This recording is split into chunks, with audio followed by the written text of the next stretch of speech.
La tua Peugeot è dotata di numerose funzionalità per rendere l'abitacolo modulabile a tutti i livelli. Nella seconda fila, i sedili 60-40 sono scorrevoli per 15 cm, consentendo di spostarli in avanti per massimizzare il volume del bagagliaio, o indietro per garantire maggiore spazio per le gambe. Gli schienali sono reclinabili individualmente in 7 posizioni, da 17 a 29 gradi di inclinazione, tramite la leva situata in basso allo schienale, o tirando la cinghia per il sedile centrale. Possono anche essere completamente ribaltati, utilizzando gli stessi comandi, per formare un piano piatto.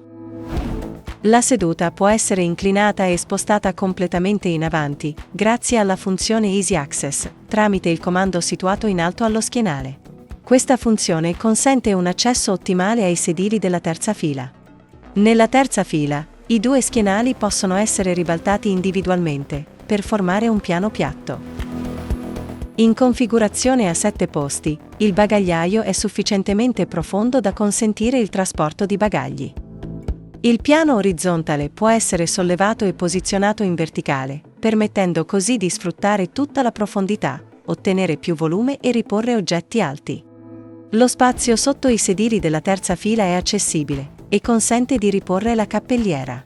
Un cassetto, disponibile come accessorio, permette di utilizzare questo spazio in modo pratico, per riporre ad esempio i cavi di ricarica.